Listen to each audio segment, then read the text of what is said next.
es prestar atención a las dos cosas a la vez. Entonces, sí, es muy difícil. Entonces, ocurre mucho y la idea es por ahí. Y seguramente habrá que investigar eso. Si tienen el mismo tipo de resultado emocional en la gente que presta atención a la letra cuando son canciones en español o cuando son canciones en un idioma que es su lengua materna y cuando no lo son. Cuando no lo son, a lo mejor tiene el mismo efecto que si no tuviera letra, que si fuera solo melodía. La letra, la voz es parte de la melodía y las locuciones también. No sé, habría que verlo. La idea de haceros este cuestionario es porque son ideas que tengo y que quiero ir investigando y quería ver una aproximación. Lo de los telediarios era una película de pega que no me... bueno, era una cosa distractoria. Esto también era distractorio, aunque seguramente podremos, cuando haya muchos datos se podrá relacionar si la gente, bueno, no sé. Las horas de música varían entre 3, que es lo menos, hasta todas. O sea, hay una variedad, habrá que analizarlo, pero bueno, que la gente oye mucha música. Eso. Escritor favorito, que es si oyes música mientras lees libros de literatura, no mientras estudias y eso, sino mientras lees literatura, me ha sorprendido. Yo esperaba que hubiera más, pero es que el 80%, casi el 73% dicen que no, y esto es muy pocas veces, ¿no? O sea, me ha sorprendido. ¿Vosotros creéis que hubierais dicho eso? ¿Hubierais dicho que más de la mitad de la gente no oye música mientras lee? Es que a mí personalmente me pasa que si me pongo a escuchar música... Te distraes. De todo. Es que se me va a la cabeza la música y ya no hago nada más. Es que veo muy pocas veces tampoco cuando estudio y menos si me pongo a leer. Sí, por eso. Es que hay esa competición de atencional que supone. Pero lo que pasa es que generalmente cuando la gente que lo hace presta atención a la parte más intelectual y la parte emocional la tiene ahí y funciona sola. O sea, podrías no hacer caso a la música y estar funcionando su parte. A mí muchas veces me pasa, a lo mejor estando en un bar tomando algo con alguien, que hay música de fondo y muchas veces de la conversación me voy a la música y ya no presto atención a la conversación. Tú es que eres musicófila. Sí, es muy raro. Ese es otro tema muy interesante que me voy a apuntar ahora mismo porque ese también me gusta. Ese tema también me gustaría que alguien lo investigue. Esto de investigar no quiere decir que yo quiera hacer unas investigaciones de estas como las del neurocientífico que entrevistaba a Poussin. Es para conocer más nosotros. O sea, mi interés no es ganar un premio Nobel en absoluto, es satisfacer mi curiosidad y la de la gente que pueda tener ese tipo de curiosidades.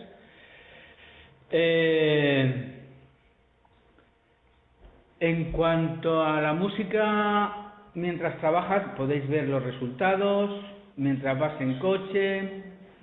¿Qué cosa quería comentar yo aquí del que trabajas? Sí, destacar esta cuestión de que el 54% oyen música mientras trabajas. Tú supongo que no oirás música mientras trabajas. Bueno, no, pero bueno, es que ahora mi trabajo es poco importante, yo no trabajo en un bar. Ya. ¿Cómo que es poco importante? Sí, yo estoy estudiando y el trabajo es un extra. Yo cuando acabo de estudiar me dedicaré a lo que estoy estudiando. Esto tiene sentido porque la música tiene un efecto siempre. Entonces, si el efecto es compatible con la actividad que estás llevando a cabo, potencia la actividad, y si no, no la potencia. Por ejemplo, en lo de oír música cuando trabajas es una cosa más clara, hemos hablado antes un poco de ello, pero oír música en el coche también tiene que ver, y seguramente sería interesante ver qué tipo de música se pone en el coche en función de tu estado emocional, y en función, más que de tu estado emocional, de tu estado de alerta. Cómo en momentos en los que estás muy alerta puedes ponerte música más relajante, pero como en momentos en los que no estás alerta, o no te ponen música, o te ponen música más energizante. Habría que verlo, porque es sorprendente que la mayoría de la gente se pone música. Yo no esperaba que más del 80% se pusiera música en el coche. De paseo, y eso, la gente oye música. Esto es, yo en psicología del deporte, por ejemplo, es bastante común que gente piense que la música le ayuda. Y la verdad es que la música puede ayudar a aumentar la resistencia al cansancio, puede ayudar a mantener el ritmo porque te da una pizca de ritmo, etcétera. Sin embargo, si hablamos en deporte popular, en deporte de ocio, sin embargo, cuando trabajamos con deportistas de alta competición, algunas veces hay que pedirles que no oigan música, que se centren en otro tipo de cuestiones, porque si uno lo que quiere sacar es el máximo rendimiento de su potencial deportivo, la música compite con la atención y puede hacer que no preste atención a las sensaciones kinestésicas que quieres hacer. Por ejemplo, si alguien está corrigiendo un gesto deportivo, puede ser un error que esté escuchando música, porque va a interferir con la memorización de todas las sensaciones kinestésicas que debería tener, a las que tenía que prestar atención para ejecutar bien ese gesto. Es decir, no siempre está bien no siempre la música es positiva en el deporte o en la actividad física. Me refiero a nivel profesional. A nivel de ocio seguramente colabora, y la mayoría de la gente la usa con el fin de evitarse el aburrimiento, porque es aburridísimo. Por ejemplo, la gente que nada, si no existieran chismes para escuchar música mientras nadas, bueno, mientras no han existido esas cosas, ha sido aburridísimo. O que corren un maratón, o que se preparan un maratón y están horas, es aburridísimo. Correr un maratón es aburridísimo. El peor enemigo de un maratoniano es el aburrimiento. Yo he sido director del servicio psicológico del Maratón de Madrid durante 8 años, hemos investigado ese tema, y uno de los elementos principales que causan malestar y abandono en los corredores es el aburrimiento. Entonces muchas veces se usa para estar entretenido mientras haces la otra actividad, pero no es que contribuya a rendir mejor, sino que lo que contribuye es a no rendir peor, porque abandonas. A la mayoría le produce bienestar, pero fijaros que hay una persona, aquí en este caso, que es un 4%, que no, o sea, no es una cosa absoluta. Y bueno, mientras que pasear por el campo, sí. Esto me ha sorprendido. Yo pensaba que no sería así.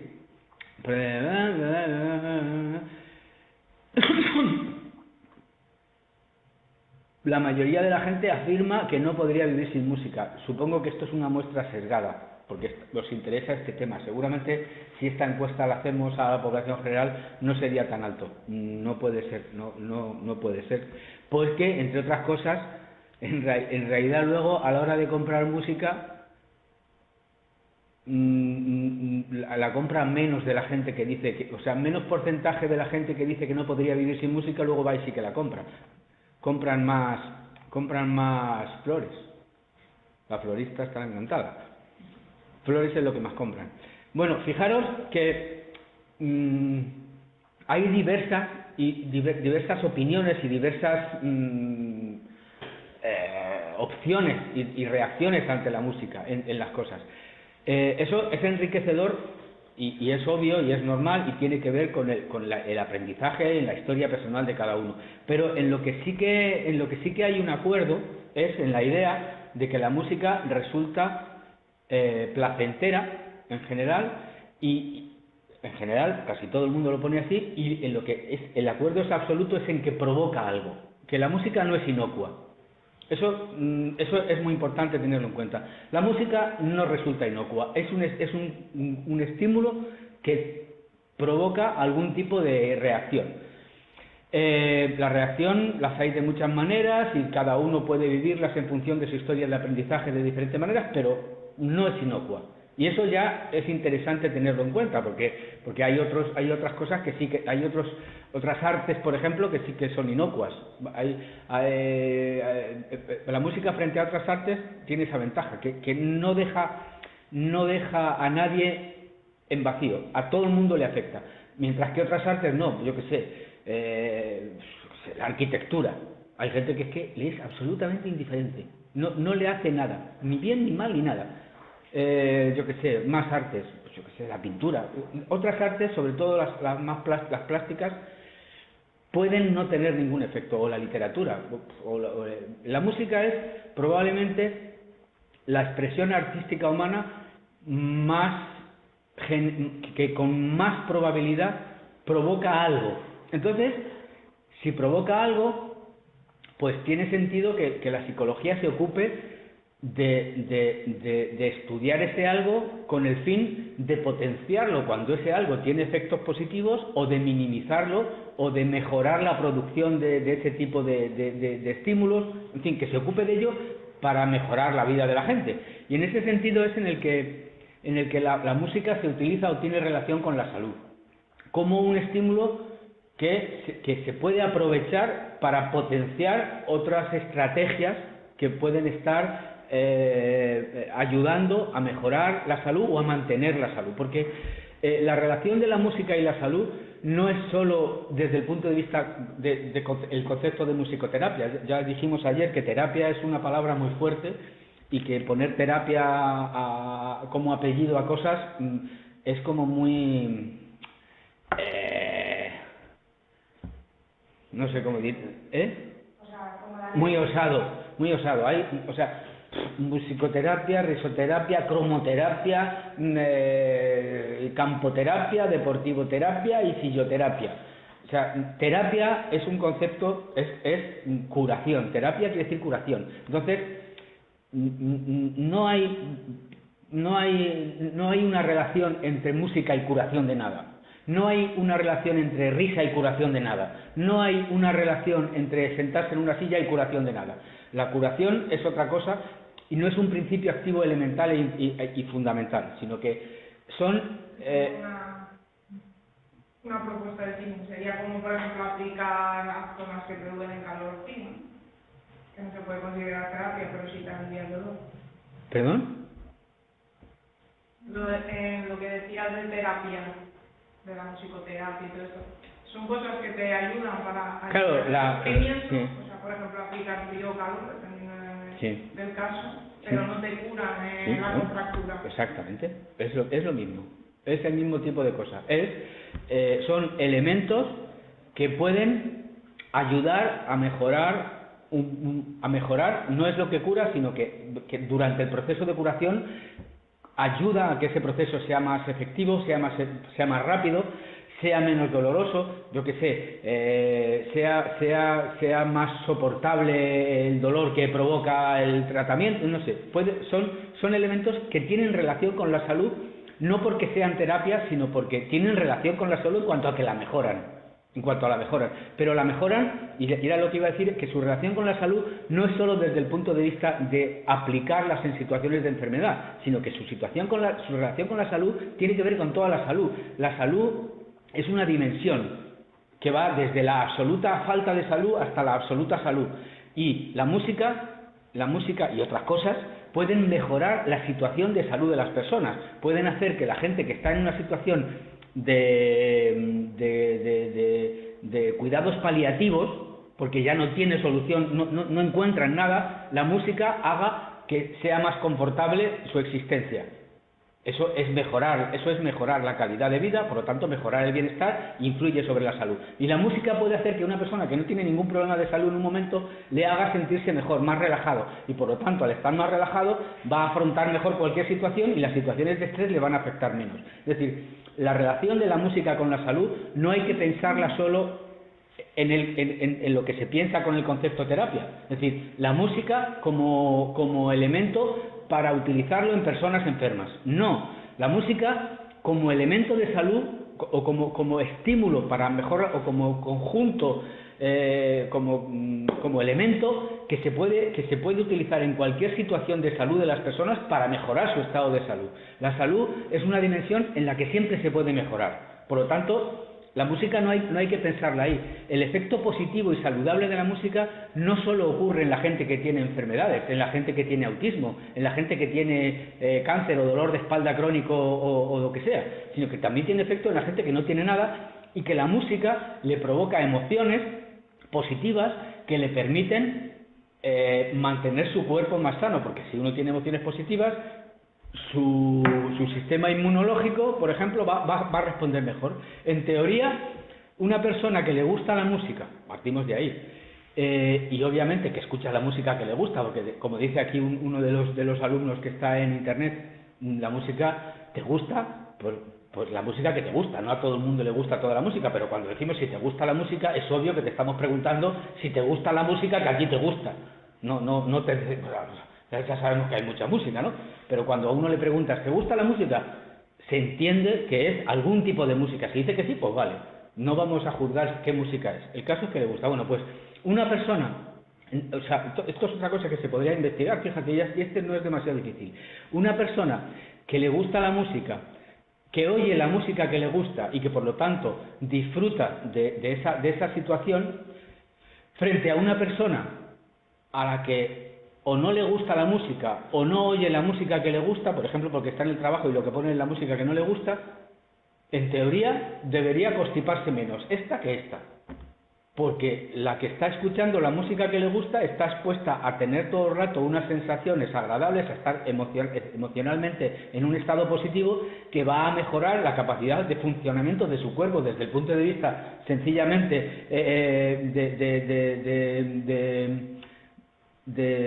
inmunológico, y va a afrontar mejor cualquier agresión de un microorganismo que uno que está expuesto, que no está expuesto a esa situación, que tiene un tipo de situación más plana. No es que ya esté expuesto a una situación de música que no le gusta o que la música no le guste y le pongan esa música, sino que no oiga música.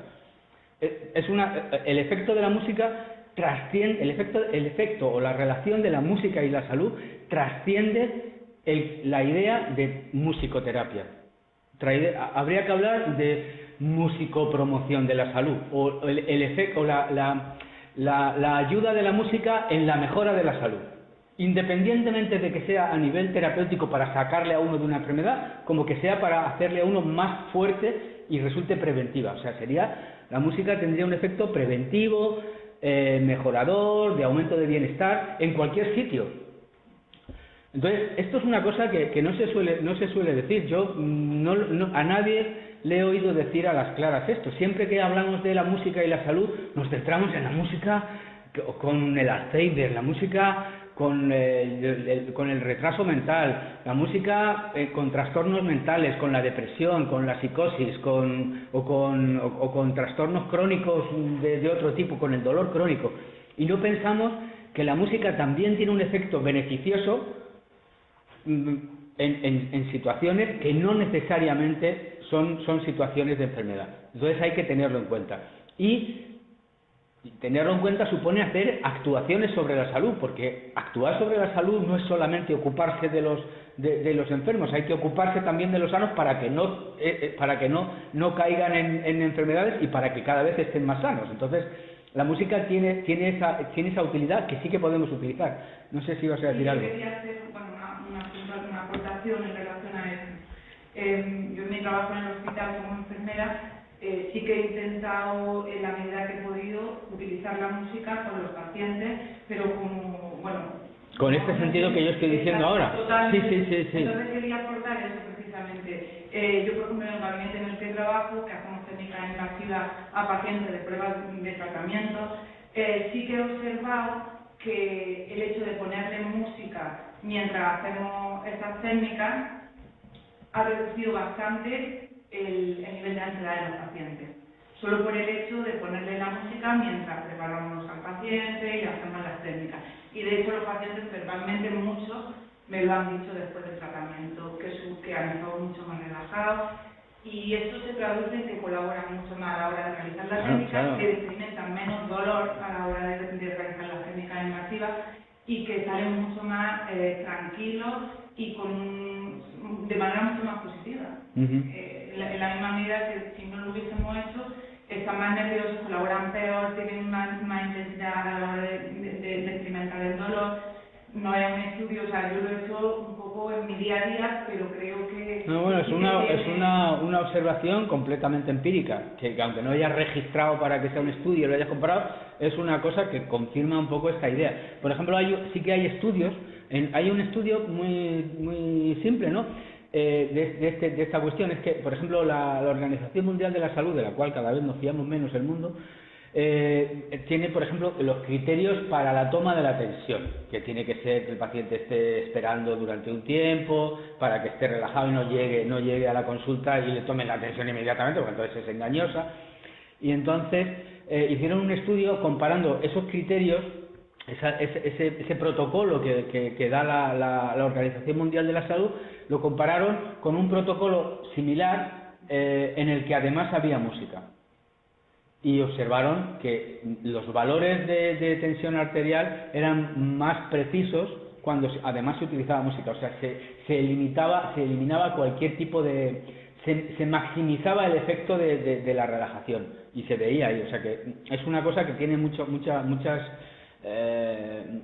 efectos más allá de lo que solemos pensar. Y tener, por ejemplo, eso que tú estás haciendo seguramente mejora el pronóstico en el caso de problemas porque la medida ha sido tomada con más cuidado. Bueno, me parece que eres muy lista tú, ¿eh? Un día de estos tienes que irte con el violín y hacerlo. Bueno, el violín no. Queda mucho para que podría hacerlo perfectamente, ¿no? No, bueno, queda mucho para andar. Sí. Bien. Tú, por ejemplo, que trabajas en el tema del autismo, ¿no? ¿O quién? Sí, ahora sí. Ahora sí. ¿Qué piensas de esta idea de generalizar la música como elemento favorable de salud más allá del tema de la enfermedad? ¿Qué te parece esto? Por ejemplo, utilizar música con los padres. Los padres, en muchos casos, tienen niveles de ansiedad muy elevados y a lo mejor la musicoterapia en el autismo sería más recomendable aplicarla a los padres, además, o por lo menos aplicarla también a los padres. No sé si habéis pensado este tipo de cosas. Sí, a ver, bueno, nosotros hemos hecho a lo mejor talleres de música para potenciar el lenguaje, pero no como decía, es una vía de comunicación, porque no va nadie con un aparato de música a decirte nada. Pero sí que ayuda a potenciar la intención de comunicar o tal. Pero es que no sé. ¿Y hacéis trabajo con padres y eso? No, es que estoy en colegio y yo estoy en horario escolar y luego sí que hay servicios con padres en las casas. Es que probablemente ahí habría mucho que hacer con los padres, probablemente. Sí. Y ahí probablemente la música, sí, con más cosas, ¿no? Pero la música sería algo muy interesante, o sea, talleres de control emocional en los que esté metida la música. Nosotros colaboramos con una profesora de la UNED que se llama Pilar Lago, no sé si alguien de vosotros ha oído hablar de ella, era una profesora, ella es cantante de ópera y además era profesora de educación, de la Facultad de Educación, y hace un taller que se llama también Música y Emociones, como este que ha hecho Mari Carmen, pero el suyo es un taller activo, en el que hace ejercicios. Y ella, que ha trabajado mucho en musicoterapia, ha escrito muchas cosas de musicoterapia, de hecho en el máster de Psicología y Música que tenemos, la autora del libro de musicoterapia es ella. Por ejemplo, no compartimos esta idea de la musicoterapia. Ya ves que la idea que tenemos nosotros de que no habría que decir musicoterapia o explicar bien que no estamos haciendo curaciones, pero bueno, da lo mismo, o sea, el concepto es el concepto y ya está aclarado. Entonces ella está trabajando mucho, ahora se ha jubilado y entonces seguramente por eso está trabajando mucho, antes de jubilarse ya está trabajando mucho en Alzheimer. Y entonces muestra vídeos y cuenta experiencias en Alzheimer sobre el efecto beneficioso de la música. Claro, no como terapia, porque no se cura el Alzheimer ni se mejora con la música, pero sí que mejora aspectos instrumentales de la relación entre los pacientes de Alzheimer y el resto de personal, familia, cuidadores y demás. Entonces, cuenta siempre cómo hace una evaluación de la persona con la que está trabajando y utiliza las músicas que a él le gustaban, que a esa persona le gustaban. Entonces, cómo escuchar esas músicas tiene un efecto de volverle a la situación en la que la escuchaba. Es decir, la música, ayer también lo decía el profesor Mas, la música yo decía antes que el sabor y el olor y la música eran como los primeros sistemas sensitivos que tenemos. Esos son tremendamente condicionables con condicionamiento clásico. ¿Recordáis lo que es el condicionamiento clásico? El condicionamiento clásico es que un estímulo que no provoca ninguna sensación, que no provoca ninguna respuesta, si se asocia a un estímulo que sí que la provoca, al final ese estímulo es capaz de provocar esa respuesta. De forma que el sabor y el olor y la música son tremendamente condicionables. Las emociones tienen mucho que ver con el condicionamiento también. Por eso son tan invasivas y aparecen tan de repente. O sea, son reacciones. Bueno, pues la música y el sabor, en la música en concreto, es muy condicionable. Y igual que lo que contaba ayer Alejandro García Mas de la Magdalena de Proust, de cómo el olor de la magdalena te hacía ponerte en la situación en la que le habías saboreado, la música también te retrotrae a las situaciones en las que la escuchaste. Por ejemplo, si alguna vez estuviste en una situación en la que la música estaba presente y hubo una reacción emocional importante, las parejas tienen su canción, por ejemplo.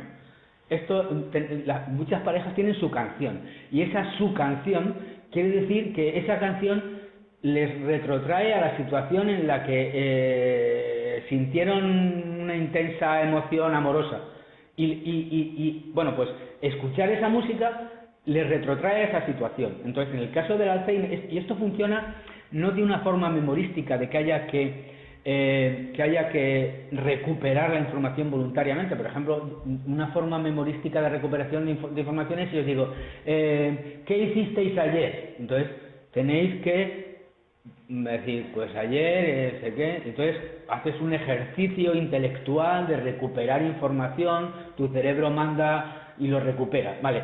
Pero con determinados estímulos, especialmente auditivos y olfativos o gustativos, ese tipo de recuerdos saltan directamente y te retrotraes a la situación en la que esos estímulos fueron importantes inmediatamente, sin necesidad de participación intelectual. Entonces, en el caso del Alzheimer, donde hay una implicación de déficit de capacidad de control intelectual, utilizar la música como elemento de controlar, de favorecer estados emocionales positivos e incluso mejorar la capacidad cognitiva situacionalmente o momentáneamente, porque como que se reproduce aquella situación por el mero hecho del estímulo, tienen muchas utilidades, y es la principal utilidad que se está teniendo con la música en este tipo de problemática que es el Alzheimer. No curar, no es musicoterapia, porque la música no cura el Alzheimer, pero mejora situacionalmente y temporalmente, primero, la condición emocional del paciente, la capacidad de comunicación con las personas con las que está, y en algunos casos incluso despierta una cierta capacidad de manejo intelectual asociado a la situación musical en la que está. Y la explicación es esta que os estoy contando, es un fenómeno que se produce principalmente por condicionamiento clásico. No es un fenómeno de memoria, sino que es un fenómeno, bueno, es un fenómeno de memoria, pero no de memoria esta de que me voy a acordar de esto, sino que el cerebro, cuando el condicionamiento clásico supone una reconexión de neuronas que conectan estímulos con respuestas, y entonces es absolutamente automático, es igual que una reacción refleja. Es del mismo modo que no memorizamos cuando nos soplan en el ojo que hay que cerrar, sino que si te soplan el ojo lo cierras instantáneamente, sin necesidad de decir, ay, que ahora como me están soplando tengo que cerrar el ojo. No tienes que memorizarlo. Tu cuerpo, tu cerebro ya tiene esa conexión. Pues es el mismo tipo de conexión. No es una cuestión de memorias estándar, de memorias a largo o a corto plazo, sino que es una conexión refleja, una conexión de reflejo condicionado, que eso sí, tiene una repercusión que se va más allá de la propia respuesta refleja y que tiene influencia en todos los componentes en los que había estaba implicada la situación.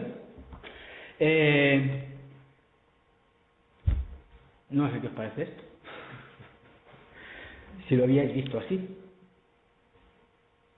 Yo sí lo había visto así. No. No lo había visto. Yo toco piano. Bueno, esto a los alumnos que están en internet les he puesto un enlace a un test de consonancia, porque como tienen más tiempo y están escuchándonos y además se entretienen en jugar en internet, por si se querían entretener.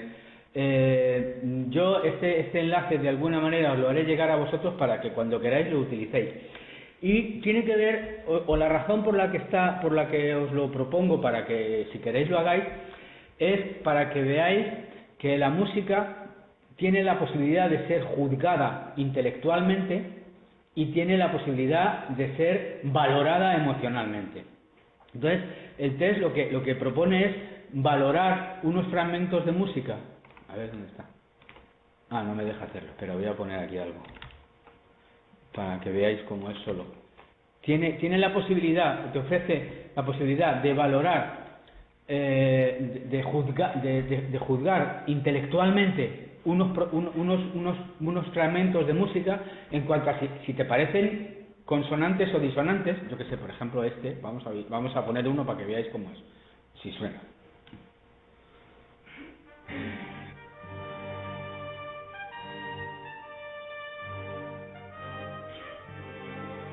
Entonces, ¿es consonante mucho, poco o mucho? Pues lo contestáis. Es un ejercicio, sin más, o sea, no hay un resultado. Y además de juzgar este valor más intelectual, más cognitivo, tiene también la opción de valorar. No me va a dejar. Es que esto le he puesto que lo haga todo a la fuerza, que haya que contestar por narices a todo y no me deja pasar para enseñaros. Lo voy a marcar aquí como sea.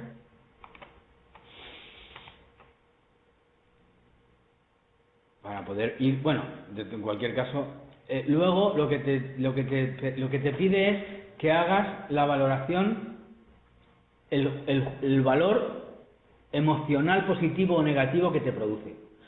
Son básicamente las mismas secuencias. Espera, vamos a poner otra hora para que veáis las que hay. Que las ha elegido un músico, que es psicólogo y músico, porque comprendían o estaban incluidas en un test original que se utilizaba para esto. Pero la idea es, o sea, no es un experimento ni un test, es un ejercicio para que lo hagáis y vosotros mismos observéis que la música tiene claramente dos dimensiones que podemos valorar de alguna manera. Tiene más, porque puede valorar también el volumen si quieres, o la intensidad, pueden más, pero desde el punto de vista psicológico las que nos interesan mucho son la consonancia y la disonancia, ¿no? Entonces, que se pueden valorar, y intelectuales, y desde el punto de vista emocional el agrado o desagrado, porque como decía, las emociones finalmente, voy a abandonar esta página ya, porque ya la hemos visto. Las emociones son reacciones más inmediatas y que tienen un valor, que es una cosa que a nivel intelectual los valores hay que elaborarlos. En las emociones tienen un valor. Yo no sé si habéis estudiado cosas de emociones, pero podría ser interesante recordar un par de cosas. ¿Dónde está esto? Que lo ponga yo, porque si no los veo no sé lo que dicen. Aquí.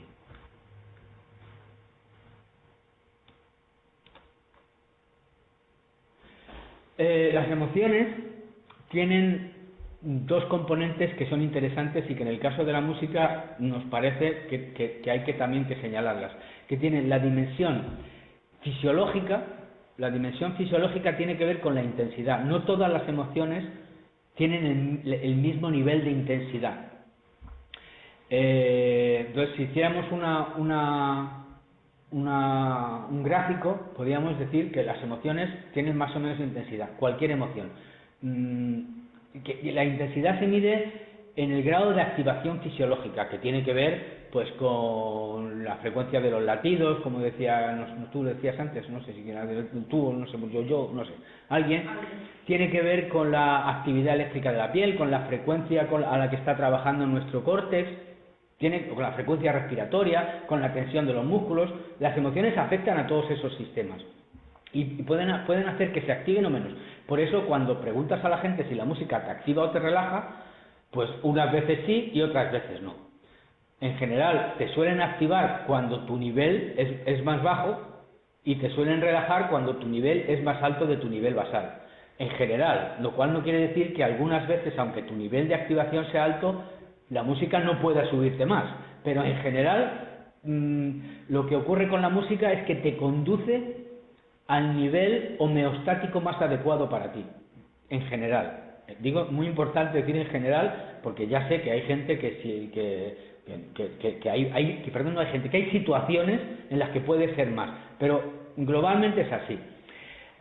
Y luego la música, además de esa dimensión fisiológica, tiene una dimensión algedónica, una dimensión de agradable desagradable. Algedónica es sabéis, ¿no? De algos, dolor, hedonos, placer. Pues la dimensión algedónica es en la que en un extremo estaría el extremo dolor, que es cuando te quitan la piel y los de Reservoir Dogs o algo así, alguno de estos de Tarantino que te hacen alguna cosa terrible, y el extremo placer, pues cada uno tiene el suyo.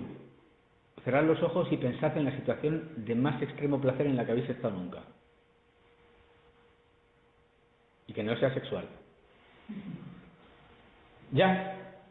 Vale, existe, se puede más, pero seguramente ya podéis estar. Bueno, pues las emociones también se pueden valorar en esa dimensión. No todas son igualmente agradables, ni todas son igualmente desagradables. Pueden ser más neutras o pueden ser más tendiendo a provocar disconfort o más bien provocar confort, y realmente otras pueden ser tremendamente desagradables emociones. La música en ese sentido no es extremista. Por lo que se sabe, cuando se han hecho experimentos sobre reacciones emocionales a diferentes fragmentos de música, por un lado se encontró esto que os digo, de que tiende en general a buscar la homeostasis desde el punto de vista de activación. Eso es muy importante tenerlo en cuenta. Y desde el punto de vista emocional, se ha encontrado que no es capaz de generar, en general otra vez, porque en la ciencia, en las investigaciones siempre hay situaciones en las que las afirmaciones no son exactamente así, pero en general en las investigaciones que se han hecho, la música no genera emociones extremas. Y en el caso de que genere emociones más extremas, lo hace en el lado positivo. Es decir, es muy poco probable que encontremos estímulos musicales que le hagan a alguien sentirse extremadamente mal. Es muy poco probable. Podemos encontrar estímulos musicales que a uno le desagradan, incluso le pueden hacer sentirse mal. En muchos casos, ya cuanto más mal se siente, en muchos casos es más que por el propio estímulo, por la asociación de ese estímulo con la situación en la que estuvo. Yo qué sé, la gente que ha estado en campos de concentración pues puede estar asociando determinadas músicas a malestar, pero no la música, sino ya por la situación experimental en la que estuvo, por el ensayo experimental en el que fue condicionado.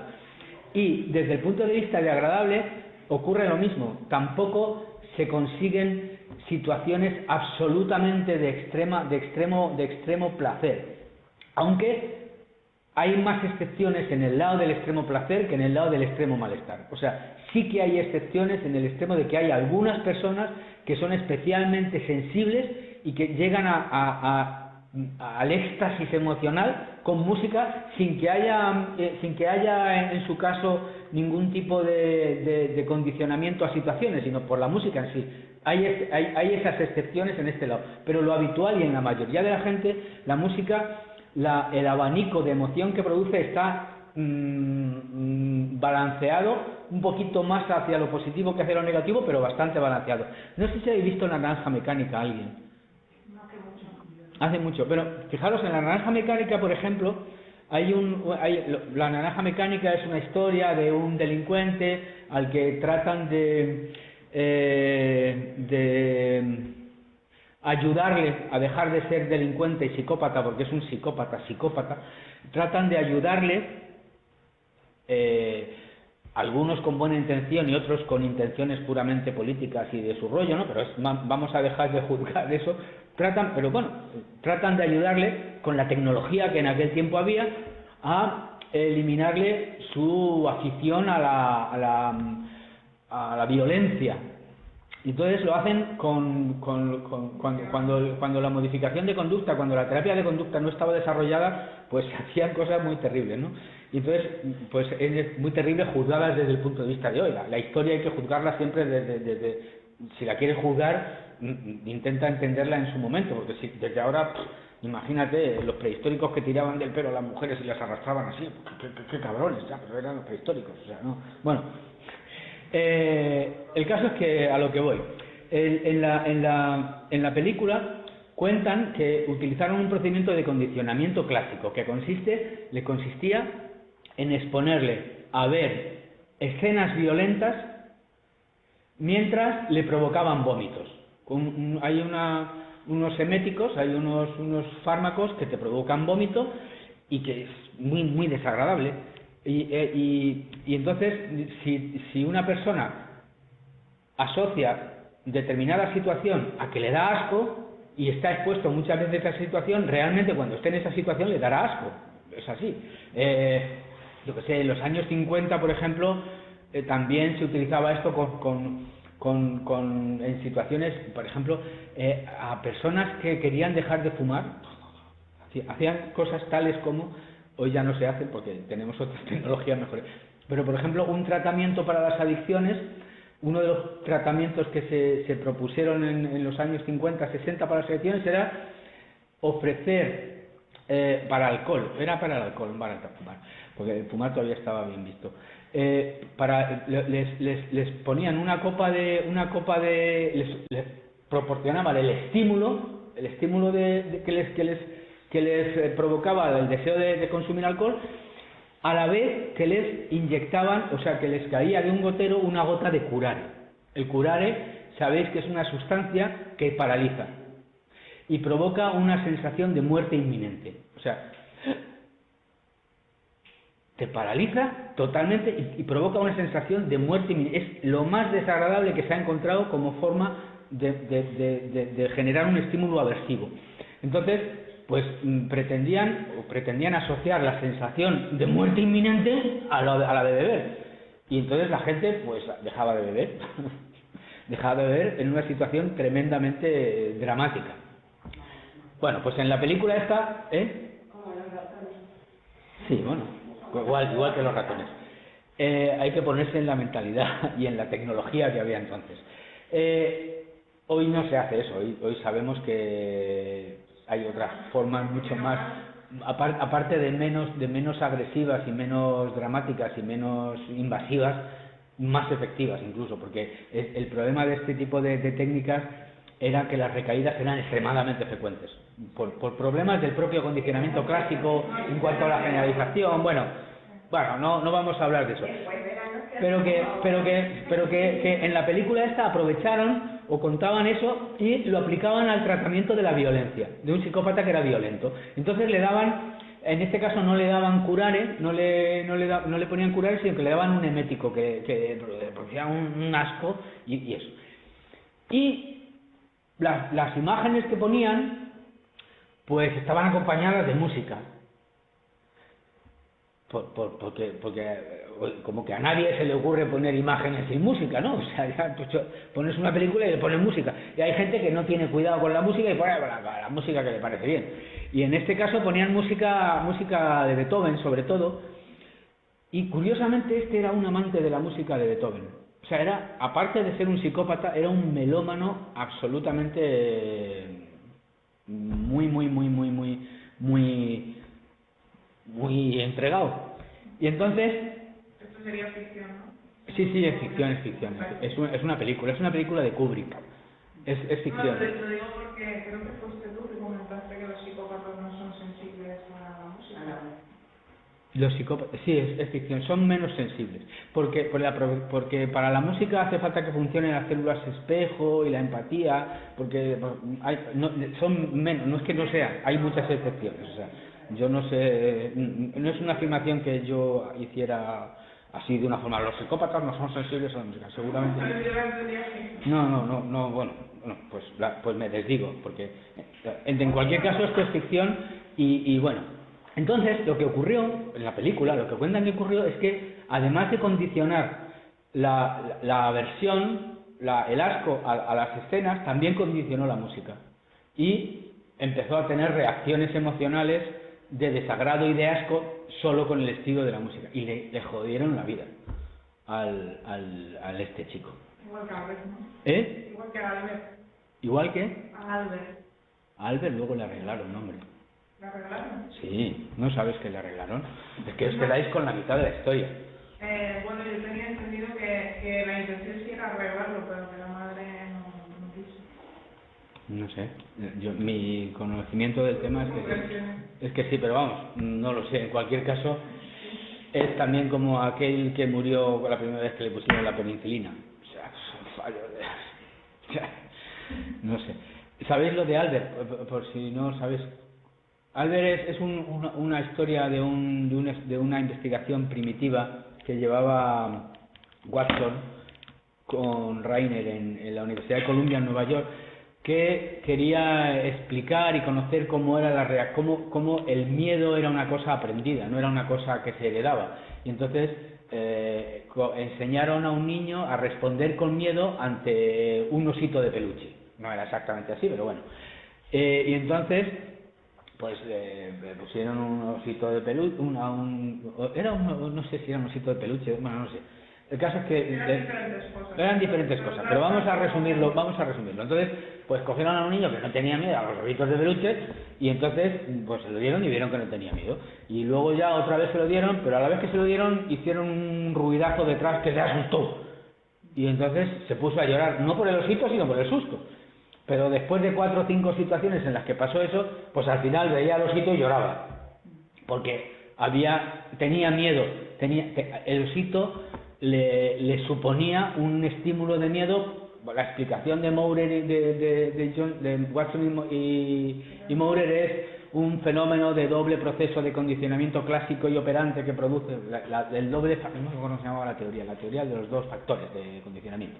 Bueno, y entonces, pues en la América de aquel entonces, pues fue porque Watson era muy popular, era como el que más salía en el Ola de la América de aquel entonces, porque su hermana era la mujer del presidente de los Estados Unidos, y entonces era muy popular. Entonces salió y le pusieron muy verde y lo que más quedó a nivel popular fue esa cosa.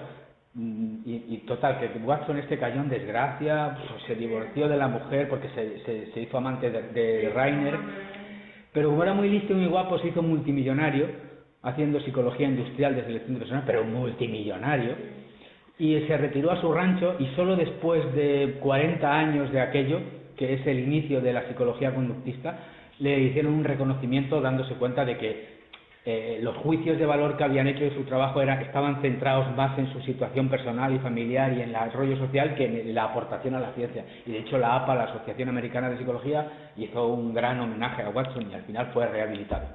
¿Esto no lo sabías? Algo sí que había oído. Sí, había oído que a raíz de eso hay desgracia, pero luego se recuperó. Bueno, Watson es muy interesante. A lo que vamos, el condicionamiento muchas veces la música, al condicionarse a esas situaciones, que estábamos con lo del Alzheimer y la música, al condicionarse a esas situaciones rememora. Entonces, en esta película es muy interesante. Si no la habéis visto, es una película de Stanley Kubrick, que es un excelente director que todo el mundo conoce, y es una de sus películas más así. Yo cuando he dado clases presenciales, casi siempre he puesto un fragmento de esta película, vamos, una parte para ilustrarla, porque es muy eso. Igual que pongo también, como decía Alex, la de Atrapado en el Tiempo, que es otra película súper interesante para explicar cómo se dan algunos procesos psicológicos. Si la ves como película es muy buena, la de Atrapado en el Tiempo menos, pero está muy interesante, pero la de Kubrick es muy, muy interesante. y puedes extender tus conocimientos y tus ideas sobre el efecto de la música en situaciones en las que la música no era relevante, pero se ve de alguna manera inserta en la situación y acaba teniendo un papel importante. De hecho, en la película, que no os voy a contar, pues acaba siendo muy importante el tema de la música, porque al final la música hace que se resuelvan muchas cosas.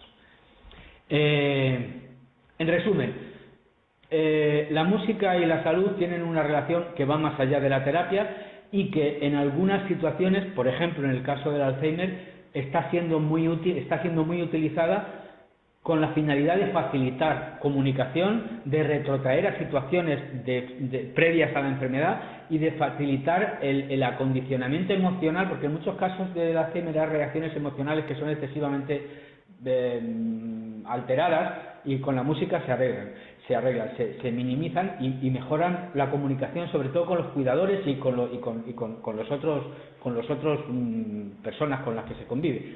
Probablemente en el Alzheimer es en la situación en la que la música ha mostrado más utilidad como coadyuvante al bienestar. No a la salud exactamente, pero sí al bienestar. No a la salud en cuanto a que mejore, pero sí al bienestar de los pacientes. Y es probablemente también en la situación o en el problema de salud en el que más se sigue utilizando.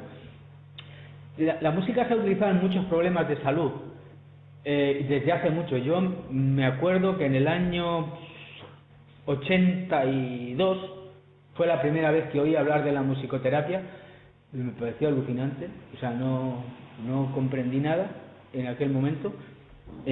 Tenía un amigo psiquiatra en Suiza que era musicoterapéutica y un día fui a su casa y me enseñó el praxis, como dicen en alemán, y entonces era una consulta llena de tambores y de cosas.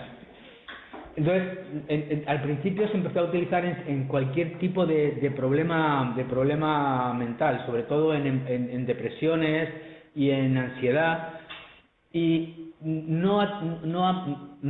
desde el punto de vista científico de demostración de efectividad, no ha resultado tan especialmente contrastada su utilidad como en el caso del Alzheimer en ninguna otra situación. En cuanto a mejora del bienestar, en otros hay muchas informaciones, pero informaciones más de experiencias en concreto, pero no hay investigaciones que lo demuestren de una manera clara. En problemas del autismo es donde más se está haciendo cosas ahora, porque se está viendo también que tiene el mismo tipo de utilidad de facilitador de comunicación. Y luego, en otras situaciones, la explicación o la utilidad que tiene es esa que os decía, de que la música genera una especie de respuesta homeostática general desde el punto de vista de la activación. Por lo tanto, en el caso de las personas que tienen una baja activación porque tienen un problema de depresión, la música les ayuda a la normalidad en su nivel de activación desde el punto de vista homeostático, les lleva a un mejor estado de activación, no ya de ánimo sino de activación. Y en el caso de las personas con problemas de ansiedad, la música también provoca el mismo tipo de efecto homeostático, es decir, la música no siempre sube, sino que sube al que está bajo y baja al que está alto. Entonces, en cualquiera de las dos situaciones tiene ese efecto, tiene un efecto homeostático. Cuando digo música, estoy diciendo la música apropiada a esa situación, porque ya hemos visto que la música, dependiendo del tono, de la melodía, del ritmo, va a tener, y no para todo el mundo igual. O sea, hace falta, a la hora de alguien que utiliza la música como elemento favorecedor de salud, tiene que, antes de utilizar la música, evaluar a la persona. Estoy dando por supuesto que eso lo hemos tenido en cuenta, o sea, que no tenemos que utilizar la música que a nosotros nos parece, en ningún caso. Lo he mencionado en el caso del Alzheimer, por ejemplo, Pilar Lago hace una historia de qué música le gustaba al paciente para utilizarla. Hay que utilizar la música adecuada a ese paciente, a esa persona. Estoy diciendo música en general y no vale cualquier música, ni siquiera la música que a mí me vale, ni siquiera la música que le valía a la anterior. Hay que, en cualquier actuación de salud es obvio, y estoy dándolo por supuesto, a lo mejor debería haberlo dicho antes y enfatizarlo más, pero no os olvidéis que no hay principio, o sea, no es general, no es el mismo tipo de actuación en los mismos casos. Hay que evaluar, hay que evaluar y decidir cuál es el más adecuado. En el caso de un paciente depresivo, si queremos aprovechar el efecto homeostático este que tiene de subirla, tendremos que elegir las músicas, con él probablemente, las músicas que van a ser adecuadas para eso, según su experiencia. Y en el caso de la persona que está sobreactivada y que queremos aprovechar el efecto homeostático de la música para bajar su nivel de activación, vamos a tener que evaluar a esa persona y elegir las músicas que le valen. Porque lo que a uno le puede resultar activador, a otra persona le puede resultar desactivador. Entonces, no es muy, lo bueno que tiene, lo bueno que tiene es que no es muy peligroso. Una ventaja que tiene el uso de la música en estas situaciones es que no es muy peligroso. Lo que pasa es que el hecho de que no sea muy peligroso no quiere decir que sea lícito hacer las cosas al tuntún, porque de alguna manera estás estafando, estás defraudando a la persona que ha confiado en ti, si no estás utilizando el elemento adecuado. A lo mejor no le estás dañando a una persona con un estado de ánimo distímico bajo que estás jugando, que le estás proponiendo ayudarle con música, le propones una música que le desactiva y tampoco le vas a hacer polvo, ¿no? Pero le estás defraudando, hay que cuidar eso, o sea, entonces es muy importante elegir la adecuada. Bueno, pues aparte del efecto de homeostático de activación o desactivación en función de lo que queramos activar o desactivar al depresivo o al ansioso, el otro efecto de la música que hemos hablado es el valor algedónico. Entonces, también a la hora de evaluar hay que elegir el tipo de música, aparte de los elementos que influyen en la activación, el tipo de música más emocionalmente positivo para la persona. Porque puede ser que estemos valorando unas variables de la música que son activadoras, pero resulta que otros elementos, por condicionamiento, resulta que esa música está condicionada a un hecho desagradable. Entonces estamos juntando dos fenómenos que no están colaborando. Es decir, a la hora de elegir los estímulos sonoros o el tipo de música que vamos a utilizar en cualquier situación, es muy importante tener en cuenta los dos fenómenos que acontecen con la música, la parte activadora y la parte relacionada con el placer, y hacerlo de acuerdo con la persona en concreto con la que estamos trabajando. No vale no existe un vademecum. Un vademecum. Por ejemplo, Orozco, esta autora que citaba Mari Carmen, y este es el libro. Orozco, por ejemplo, es una psicóloga de Madrid, pues propone, en el libro tiene una lista de canciones, de playlist de cosas, ¿no? Bueno, son muy general. Cuando se utiliza la música como factor de salud, que es como yo prefiero referirme a la musicoterapia, cuando se utiliza la música como elemento, como factor de salud, no hay playlist. No hay playlists generales que valgan para todo el mundo. Hay que hacer un trabajo de investigación y de diagnóstico y de evaluación de la persona muy concreto y muy preciso y muy personalizado. Hay que hacer la playlist para esa persona. Igual que en cualquier tipo de intervención en el comportamiento, hay que hacer una evaluación específica de cuál es el problema. Pues en el caso de la música también. No hay un vademecum en el que compréis un libro que se llame musicoterapia. Digáis, música para que la gente se ponga más relajada cuando se ha enfadado con su mamá. 5 canciones. Música para que la gente que ve el mundo mal porque le va mal en el trabajo y además le han despedido y además ha tenido 3 muertes en la familia, mejore su situación emocional, asuma el duelo y se reintegre a la sociedad. Y entonces eligen, no existe. Si nos encontramos con personas que tienen determinados problemas en algunos momentos, no sé si... tenemos que hacer una evaluación en concreto de cada persona. No vale que tiremos de vademecum. Es algo que no hay en general en psicología ni en cualquier ciencia de la salud, porque cada persona es diferente. No creo que tratéis igual en el hospital a todo el mundo, porque es imposible. Ni en la educación se puede tratar igual a todos los alumnos, ni los alumnos de música son todos iguales. O sea, hay que tenerlos en cuenta. Entonces, yo creo que con esto que os he contado de la música y salud, pues hay una idea general de qué utilidad tiene, y qué elementos hay que tener en cuenta, y obviamente en un curso como este en el que vamos a dedicar muy poco tiempo a muchas cosas no podemos saber más. Pero yo creo que si os quedáis con estas ideas de, primero, evaluación específica, segundo, los dos posibles efectos de la música aplicados en cada situación, y tercero, en qué situaciones ya se ha visto que funciona y que sí que tenemos elementos y no vamos a investigar básicamente, sino que ya tenemos una pauta. No hay una playlist, pero sí que hay un protocolo de lo que se puede hacer, por ejemplo en el caso de Alzheimer, o como se está haciendo en el caso de autismo, y en los otros respetar las normas, tratamiento individualizado, evaluación de efecto activador-desactivador de la música y de valor algedónico, y utilización de lo adecuado en cada situación.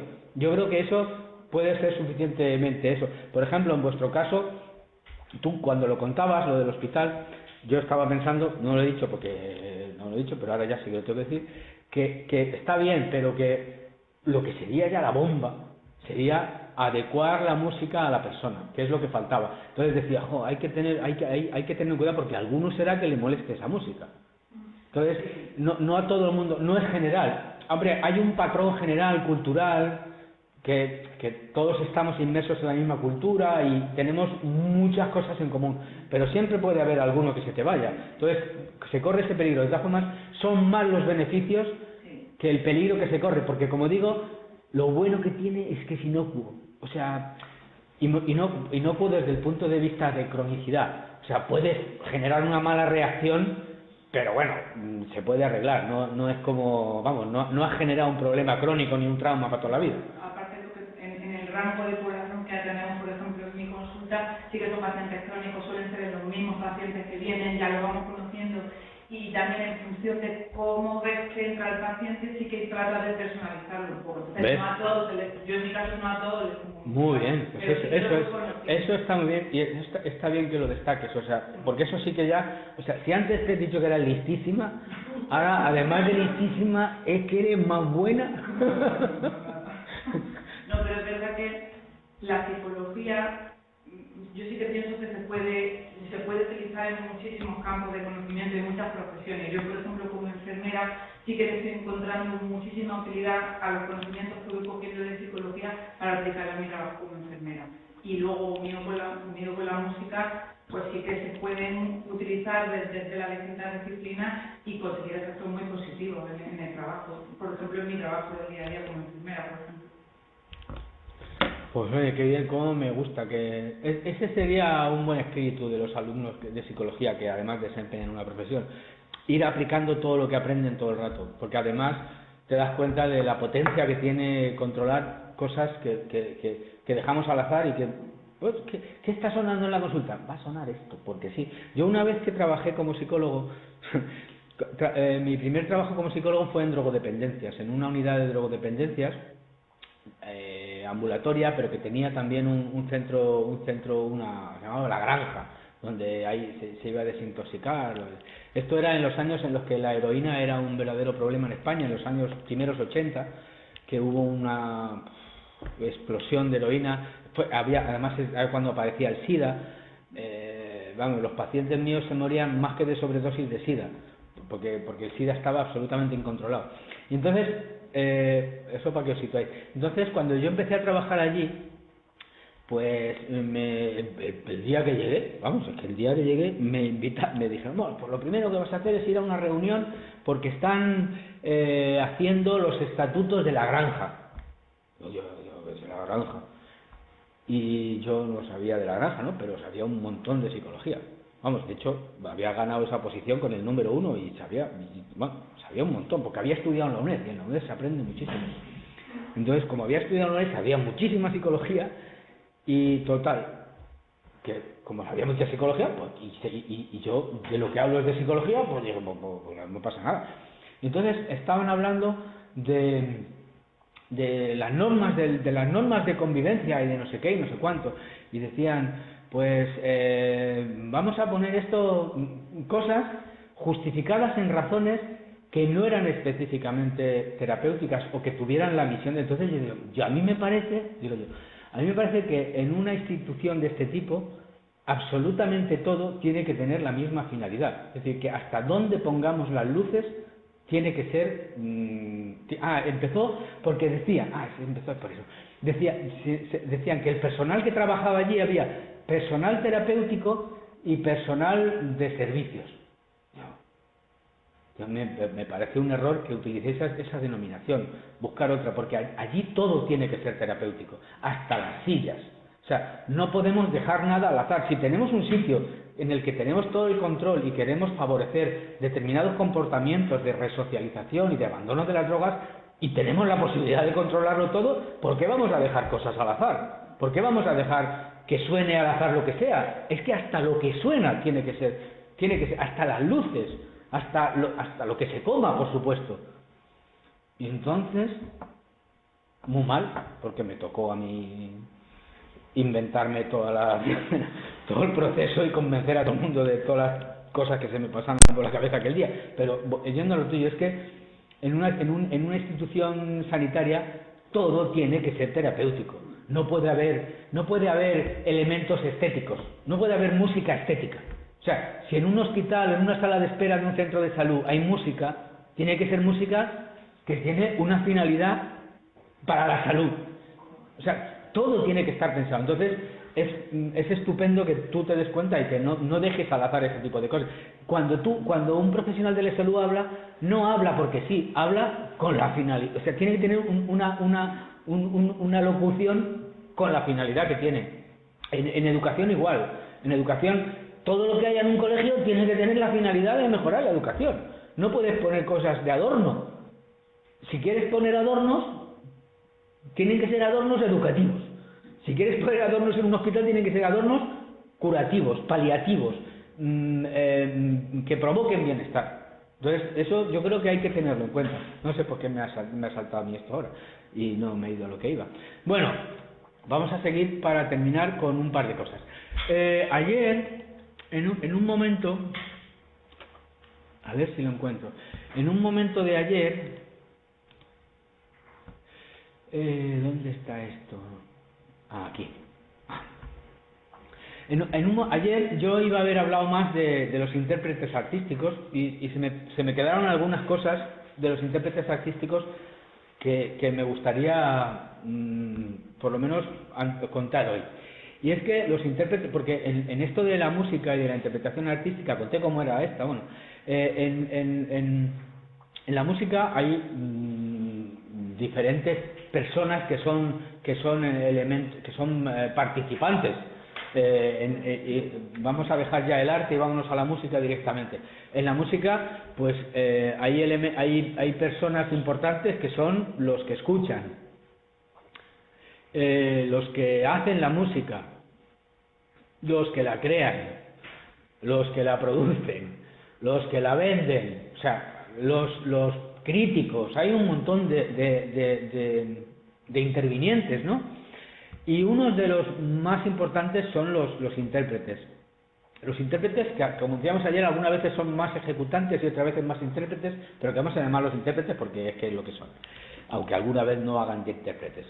Entonces los intérpretes son personas, y igual que los deportistas, hay algunas variables importantes en su manera de ser y de comportarse como intérpretes que son fundamentales para mejorar la calidad de su ejecución.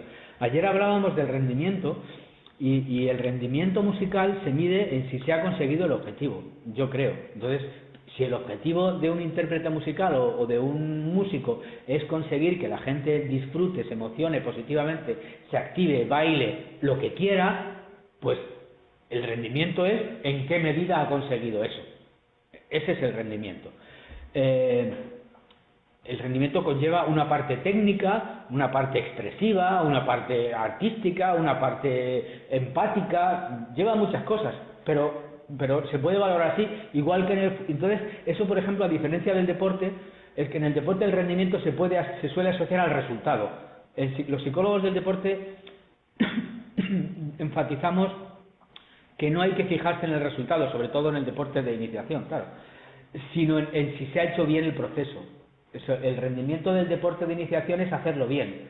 el rendimiento en el deporte de élite será ganar, pero en el de la iniciación y desde el punto de vista psicológico es hacerlo bien. Pues en la música es igual, sería conseguir los objetivos. Por ejemplo, puede haber un músico de iniciación, un muchacho o una muchacha que está, o tú misma, que está iniciándose en la música, en el que su objetivo es un objetivo técnico, es mejorar la capacidad de hacer el vibrato ¿no?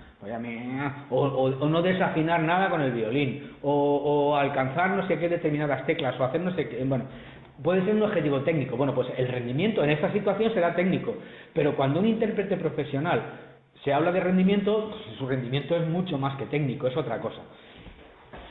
Y hay muchas variables, finalmente, que influyen en el rendimiento, teniendo en cuenta, insisto, que el rendimiento es diferente para cada persona en cada situación. Un intérprete profesional que está preparando una obra, el buen rendimiento en su ensayo es hacer lo que se ha propuesto hacer en ese ensayo, que es corregir no sé qué problema o mejorar no sé qué parte.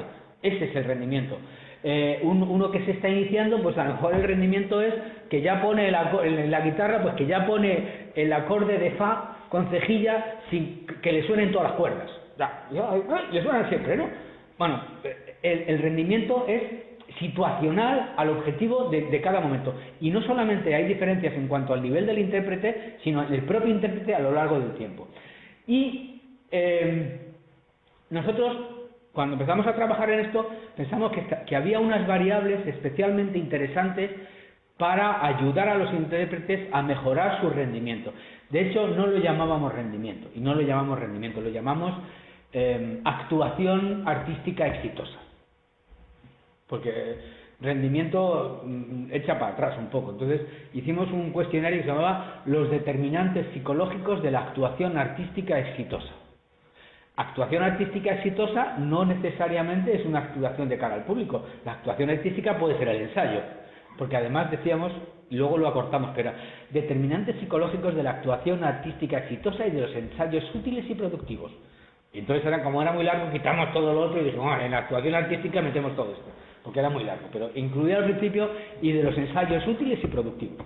Y encontramos, cuando investigamos ese tema, partiendo de un modelo de deporte, encontramos que había como dos grupos de variables que eran importantes, que eran, unas variables eran más de personalidad, más disposicionales, más de carácter, más de forma de ser, y otras más cognitivas, que también tienen que ver con la personalidad, pero que eran más cognitivas.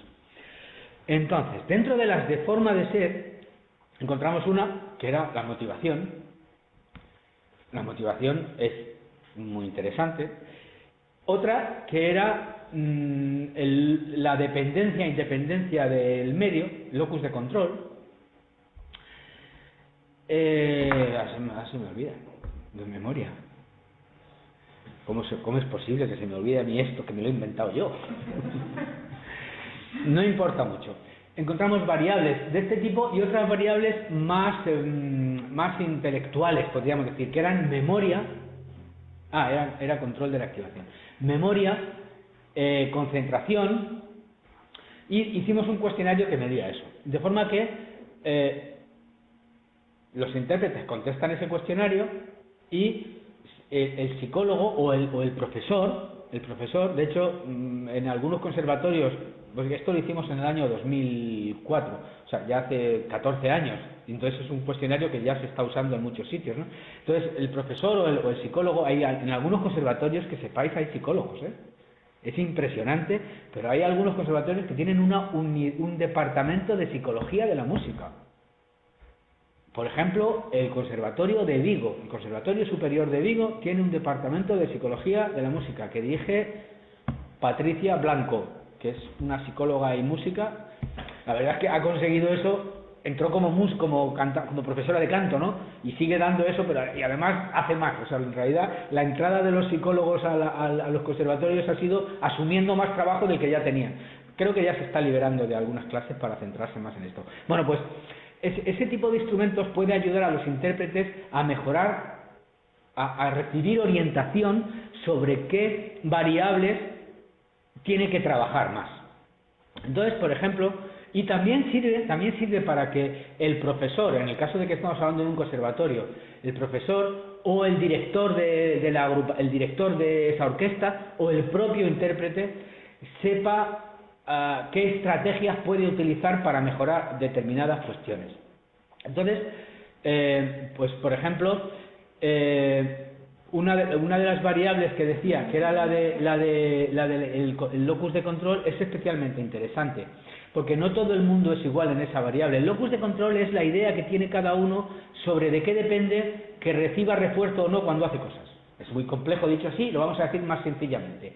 Es lo que ocurre cuando alguien dice me han suspendido o he suspendido.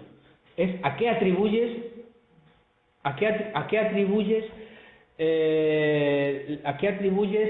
la causa o la procedencia de tu resultado conductual. La gente tiende a atribuirse a sí mismo lo bueno y a otros lo malo, pero no siempre es así ni en todas las cosas. Y en el caso del aprendizaje del progreso musical es bastante importante eso tenerlo en cuenta, porque si un intérprete atribuye lo malo a otros o así, es importante tenerlo en cuenta porque el profesor o él mismo va a tener que trabajar en ese ámbito. De tal forma que, por ejemplo, a los profesores les resulta bastante ayuda saber si una persona es de locus de control interno o externo, si un alumno es de locus de control interno o externo, porque le va a presentar la información de acuerdo con su forma de ser. Si a un alumno de locus de control interno le dices, lo que tienes que hacer es esto, esto y esto, el alumno de locus de control interno va a decir, pues vale, pues vaya profesor más mandón que tengo, que quiere que haga eso, es que no me conoce, porque a mí, en realidad, yo creo que si lo hiciera de esta otra manera lo haría mejor. Pues este tío no sabe nada, yo lo haré como... y no le hace caso. Si un profesor le dice a uno de locus de control externo, ¿y a ti cómo te parece que podíamos mejorar esta parte? Pues el alumno va a decir, pues vaya profesor, pues no sabe nada. Fíjate tú que me pregunta a mí, que vengo aquí a aprender, coño, que me lo diga él, será él el que sabe, ¿no? Es decir, si te comunicas con una persona de una forma disonante con su estilo cognitivo, vas a conseguir malos resultados. No hay que tratar a todo el mundo igual otra vez.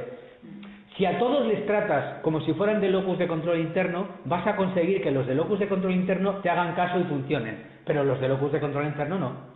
Si tratas a todos como de locus de control externo, vas a conseguir que la mitad, que son los de locus de control externo, funcionen, pero los otros no. Entonces, saber si uno es más de locus internos se puede hacer conociendo al alumno, pero con un instrumento pues veíamos que se facilitaba. Esto es algo que hemos importado al contexto de la educación, de la formación musical desde la salud. De hecho, nosotros empezamos a trabajar en esto en el contexto de la salud, en la idea de locus de control en salud, en una investigación que hicimos sobre cómo trataban los médicos a los pacientes. Entonces vimos que los médicos que trataban a todos como locus de control interno, los de locus de control interno seguían las prescripciones y lo hacían bien, y los otros no, y al revés. Entonces, hicimos en un centro de salud una formación a los médicos para que trataran a cada uno de su forma y mejoró el mejoró el grado de cumplimiento de las prescripciones, que era lo único que podíamos intervenir. Pero es que el cumplimiento de las prescripciones es determinante, porque si no la cumples, ¿a qué coño vas? Y si no la cumples, no te beneficias del trabajo que ha hecho otro por ti. Y en el caso de la música, igual. En el caso de la formación musical, igual. Si no vas a seguir las orientaciones de tu profesor, porque tu profesor no está siendo congruente con tu estilo cognitivo, estáis desperdiciando la potencia que tendría la situación. Esa es una de las variables que tenemos en cuenta. Otra de las variables es la motivación. Y dentro de la motivación hay dos cuestiones que son interesantes en la motivación en los músicos, que es la motivación general, que es en general en la que pensamos. Cuando hablamos de motivación, decimos, bueno, pues sí, pues yo estoy motivado por aprender a tocar el acordeón, que es la última tontería que me ha dado a mí ahora. Me voy a comprar un acordeón. De hecho, me voy a comprar una tiquitricha. ¿Sabéis qué es una tiquitricha? Es un acordeón que tocan en el País Vasco. Que es más... También lo tocan para el reggaetón y esas cosas. Sí. Bueno, pues uno puede estar motivado para aprender el acordeón. Eso es una motivación general. mi motivación básica, me gustaría, vamos, de hecho ya he quedado que el año que viene voy a tocar con un amigo mío pianista una pieza de acordeón, no sabemos dónde ni cuándo, entonces él está aprendiendo el piano y yo el acordeón.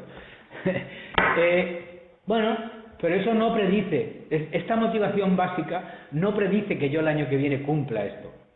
Hay otro elemento de la motivación que es la motivación cotidiana, que es aquella que te impulsa a poner en práctica día a día el pequeño esfuerzo que supone lograr la motivación grande que tienes. Entonces, hay que tener en cuenta eso. Hay personas que tienen mucha motivación básica, pero no tienen motivación cotidiana, y hay que trabajar ahí. Y hay gente que tiene motivación cotidiana por muchas razones, porque se ve inserto en una familia que le lleva, le trae y le organiza, pero de hecho pues no le gusta mucho la música. Entonces, en el mundo de los conservatorios hay de los dos tipos de alumnos que abandonan: los que tienen poca motivación básica y los que tienen poca motivación cotidiana. Entonces, el profesor o el padre también, pues es un elemento en el que se puede trabajar, en ese elemento. Y luego, los otros elementos, el de la memoria, el de la concentración, son elementos que también se pueden trabajar y hay que tenerlos en cuenta. Entonces, si un músico refiere o se detecta en el cuestionario que tiene déficit en ese sentido, pues el profesor de música puede facilitar hacer esas cosas. Entonces, la mejora del intérprete no depende de que el profesor, además de ser un magnífico artista en su instrumento, sea un artista comunicador y psicológico y pedagógico, sino que además se puede beneficiar de instrumentos que le pueden ayudar. Eso va a facilitar primero el progreso del intérprete en cuanto a la mejora de su instrumento y el tipo de relación que se va a establecer, el confort, el cómo se está. De tal forma que hay como en el resultado final se puede ver en los intérpretes cómo ha sido su proceso, o se puede utilizar algunos como ejemplo. Miréis, a mí me gusta este, por ejemplo. Mira qué cosa más linda. Es brasileña. Me decís. No, a lo mejor lo conocéis.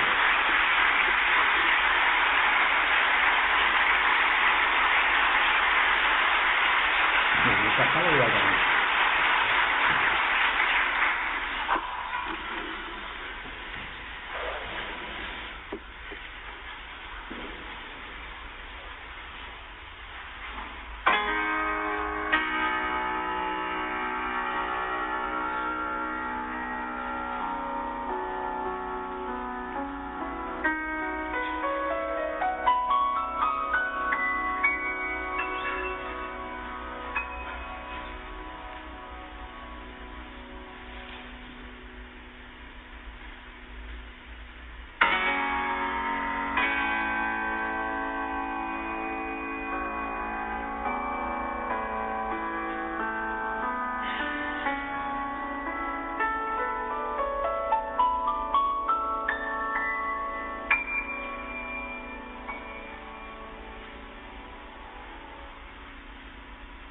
Eén minuut, omdat mijn pedaal is verkeerd.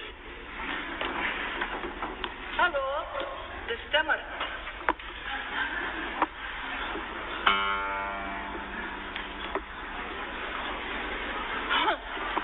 Sorry.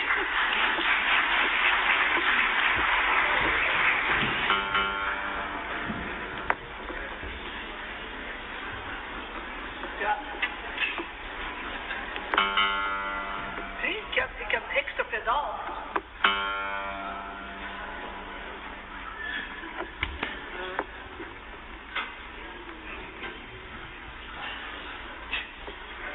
Ja. Sorry, 1 minuut ik ga. Ik zal vragen wie de andere.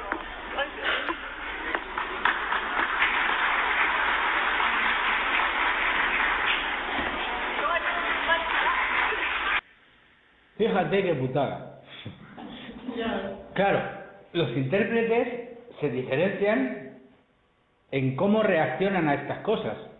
Entonces, es otra cosa que también se puede entrenar de alguna manera. Y es otro elemento que conviene tener en cuenta en la formación de los músicos. ¿Cómo reaccionar? O sea, por ejemplo hay... Mira, voy a buscar otro muy bueno. Es que lo tengo aquí, ¿dónde lo tengo? Aquí, espera. ¿Dónde está? ¿Dónde está? A ver, ¿dónde está?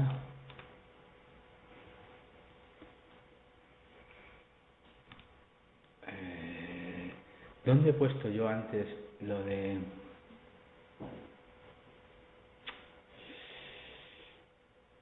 Esto está aquí. Aquí está.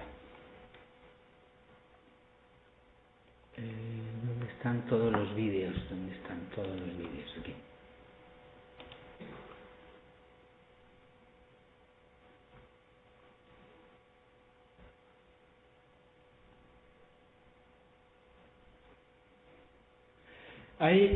La gente reacciona, los intérpretes reaccionan de formas diversas ante este tipo de contratiempos. Mira, verás. Aquí, vamos a ver.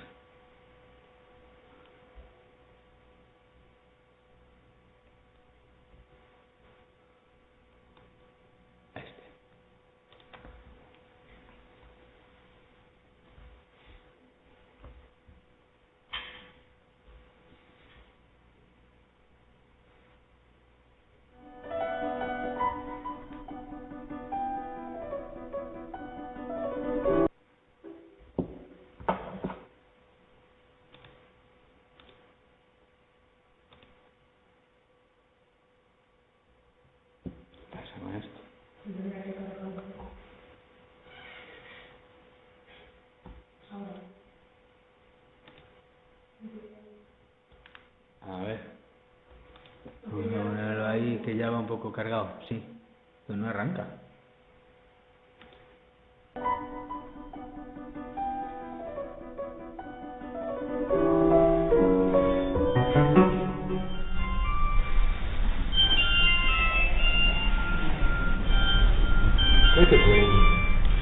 Este es a un director que se cabreaba un montón.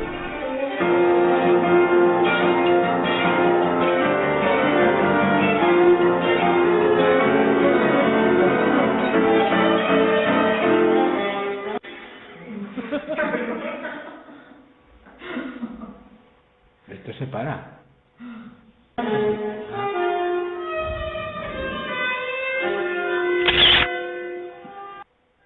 Ese se queda ahí colgado.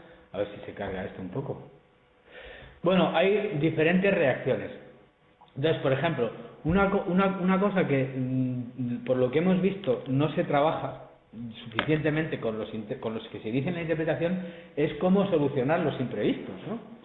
Y entonces, la diferencia entre los intérpretes, una diferencia es el cómo son capaces de afrontar ese tipo de situaciones. Entonces, he hecho este vídeo. En realidad este es un vídeo que hemos hecho, ahora os lo cuento. Ahora al final sale, o sea que ahora lo cuento. Veréis que me encanta esto.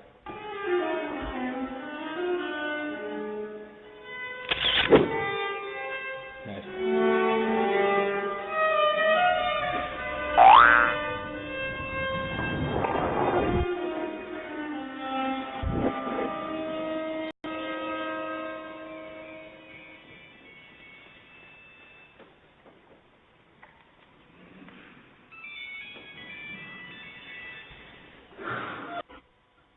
¿Qué haces? Mira.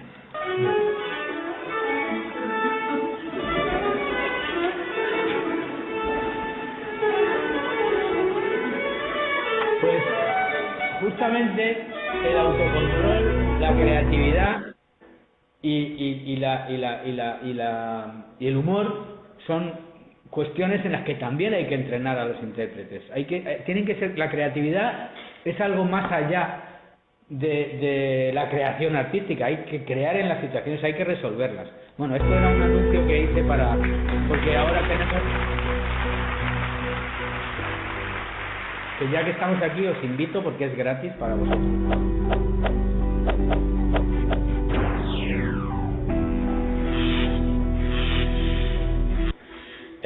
Los días 26 y 27 de octubre organizamos unas jornadas de Psicología y Música en la Facultad de Psicología de Madrid, que se puede asistir en directo o se pueden ver por internet también, como esto, lo digo también a vosotros, se pueden ver.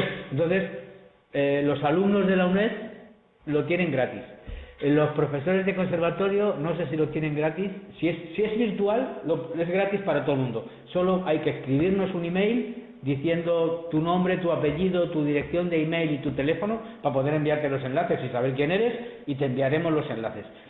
Y son gratis. Entonces, y además se pueden ver en directo y en diferido también. O sea que si el viernes 26 y el sábado 27 tenéis otra cosa, vais a tener todavía 10 días para poder hacerlo. Y son gratis, entonces os invito a que las veáis. Esto era parte de un anuncio que tenemos por ahí en YouTube y eso para anunciar las jornadas. Y entonces cuenta esto de los tres elementos que son muy deseables, en el bagaje del que dispone el intérprete. Aparte del bagaje técnico, de la capacidad del locus de control, etcétera, conviene que los profesores y que los intérpretes, si ya no tienen profesor, sino que traten de desarrollar ese tipo de habilidades. Y entonces vamos a ver cómo termina la mujer del del piano, porque me parece que estaría bien que lo veamos. A ver si está aquí. ¿Estaba aquí? Aquí. Vamos a ver cómo termina, porque también es otro ejemplo al principio no lleva a cabo el autocontrol del que yo hablo, pero que sería además en ese orden. Autocontrol, es decir, un imprevisto, un problema, autocontrol, creatividad, ¿qué hago? Y si lo resuelvo con humor, voy a conseguir las cosas mucho mejor. Entonces, mira... Espera, porque todavía estaba ahí. Pues mira cómo lo resuelve. A ver si sale aquí.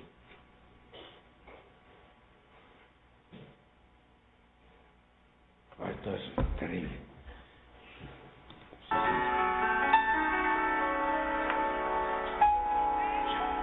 Espera, que lo tengo aquí en directo.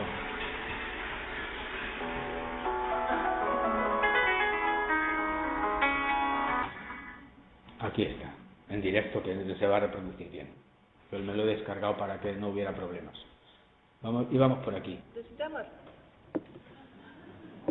Íbamos por aquí. No, íbamos más adelante. Íbamos por aquí. Ahí.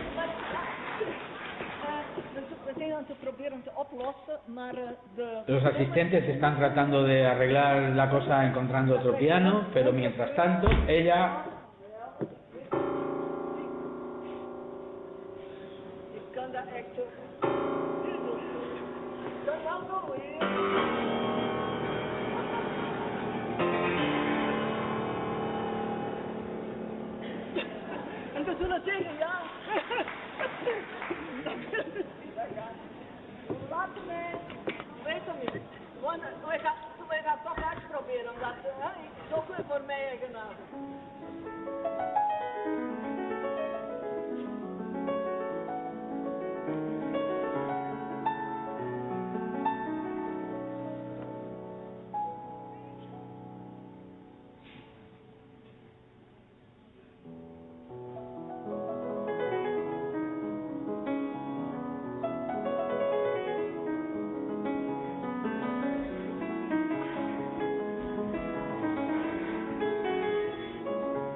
Esto es un artista.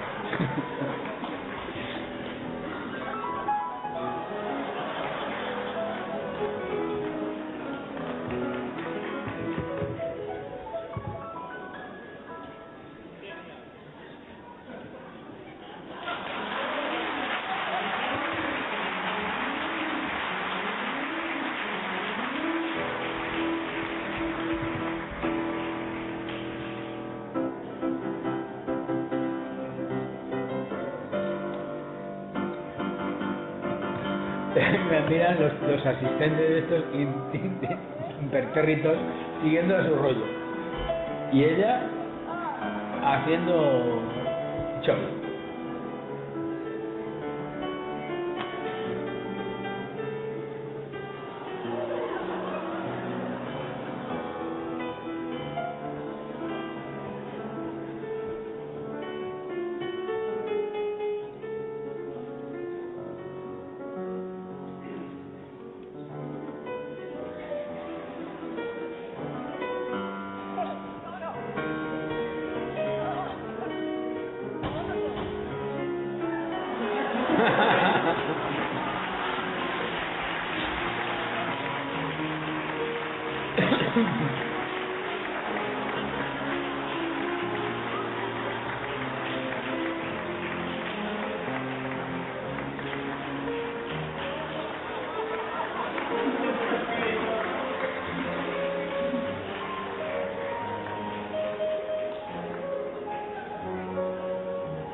Bueno, se resuelve.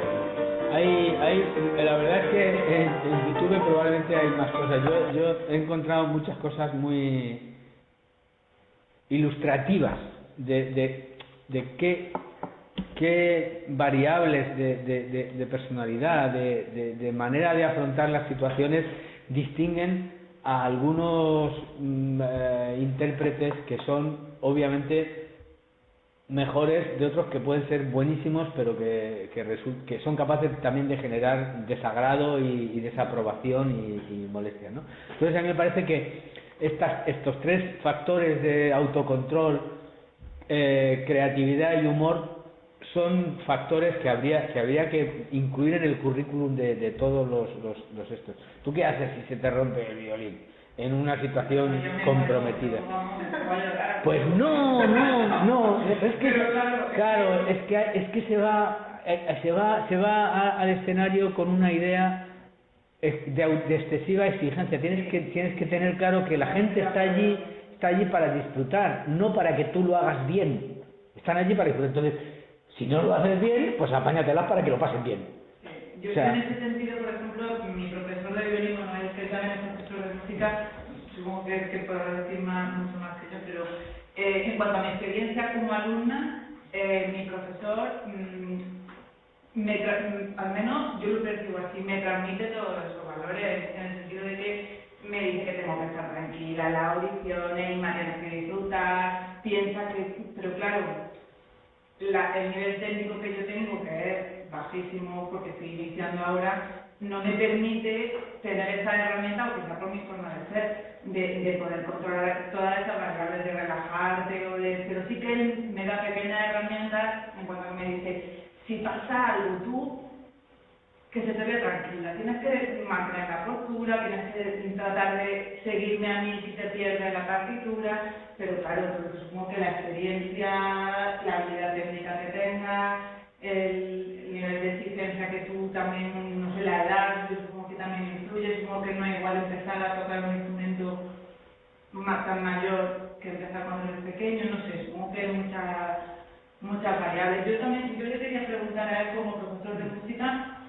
porque sí que no sé, los profesores a la hora del aprendizaje de los alumnos, ¿cómo valoráis todo eso? ¿Cómo tratáis no sé, a los alumnos de transmitirnos todo esto? Porque sí que he encontrado, también como madre de una niña que ha empezado el piano, que depende mucho de cómo el profesor transmite todo esto para que luego ellos tengan esta gana de seguir o esta motivación, independientemente de la parte individual de cada niño, de cada persona que empiece con la música. Pero la música es dura cuando empieza.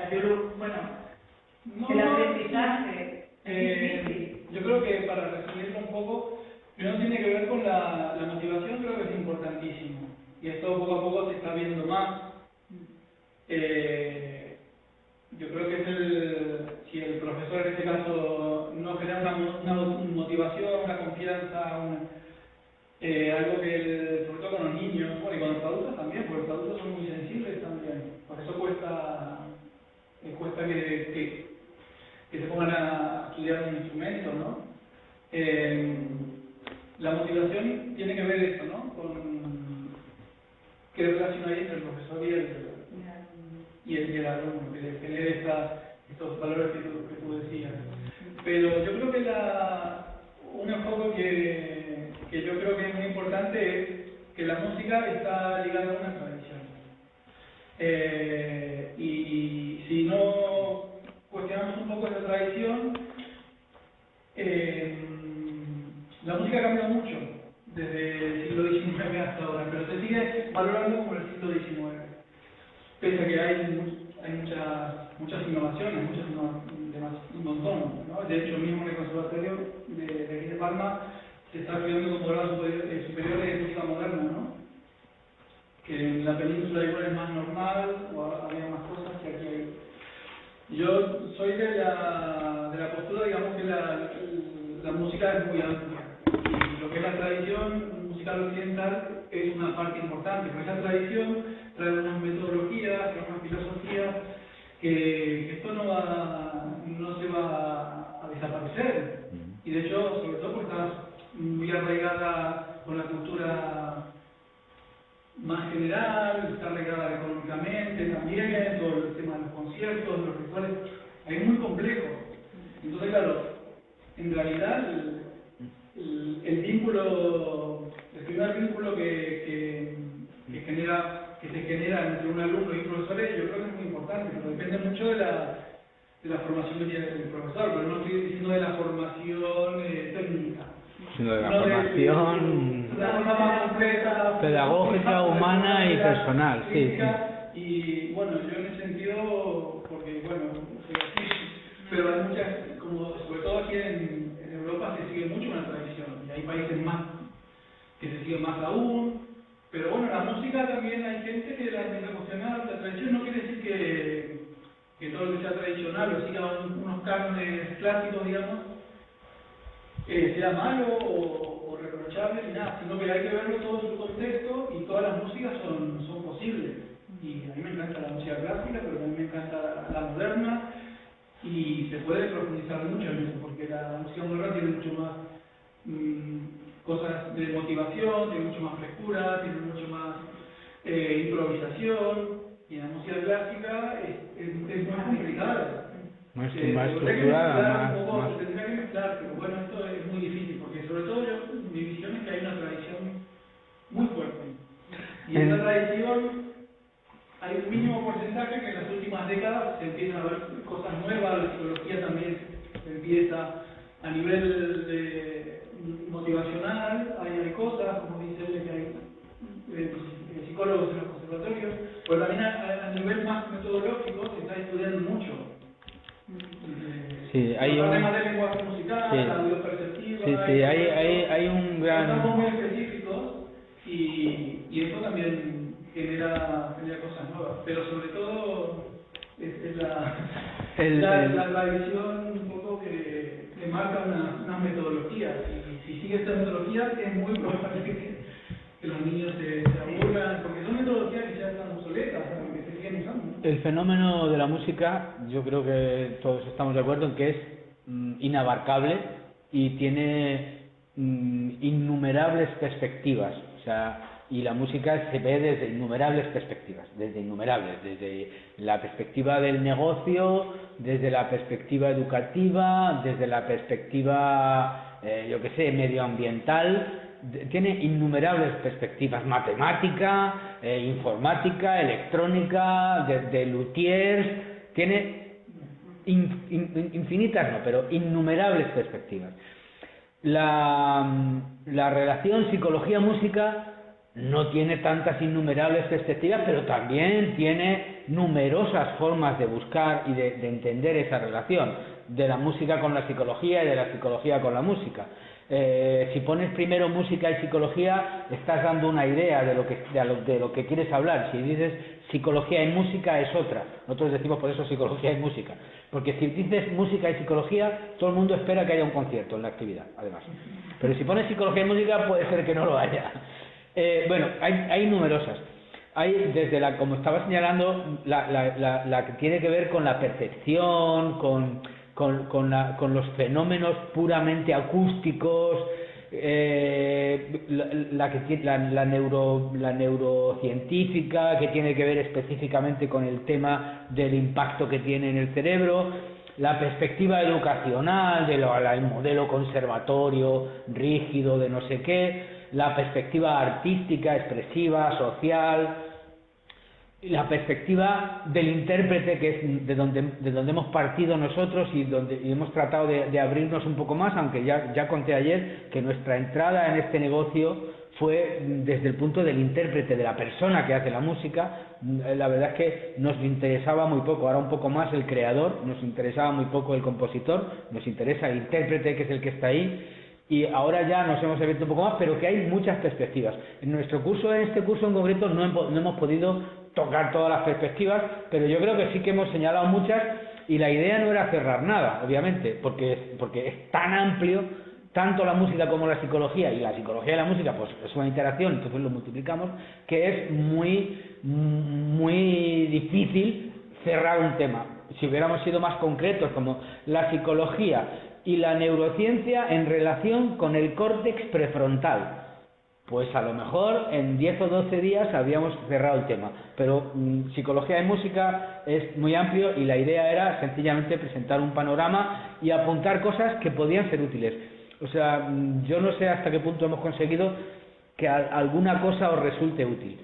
Y bueno, si hemos conseguido que a alguien le haya resultado útil alguna cosa o le haya despertado interés en mirar más, yo creo que hemos dado pistas sobre otros intereses que pueden estar ahí, y cada uno además puede indagar.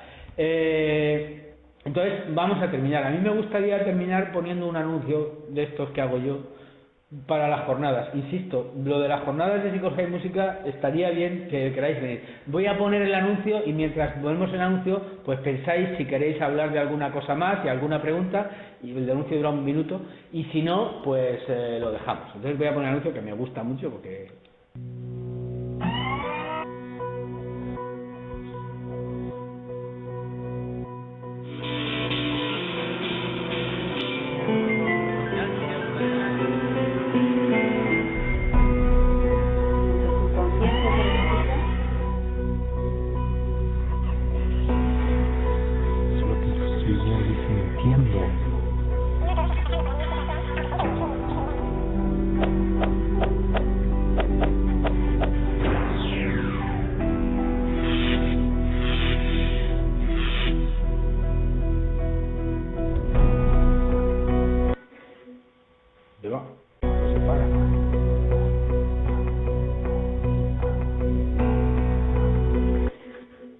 Bueno, lo que quería era que vierais la página web que está puesta a continuación. Pues no, ¿sabes?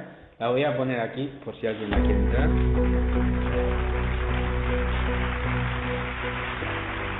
En esta página web de psicologiaymusica.es está la información sobre cómo apuntarse a estas jornadas, si alguno queréis apuntaros, ¿no? Porque ya os digo que en diferido son gratis, y en presencial, si alguien no tiene ninguna relación con nosotros ni con la música, vale 20 euros. Si tiene alguna relación con la música, vale 15. Si además de tener alguna relación con la música es profesor, vale 10. Y si además es amigo nuestro por algo, es gratis también. O sea, que no es una actividad que vayamos a hacer. Lo que queremos es cubrir los gastos. Vamos, el dinero es para daros un bocadillo a los que vengáis, porque el sábado estaremos hasta un poco tarde y habrá que comer.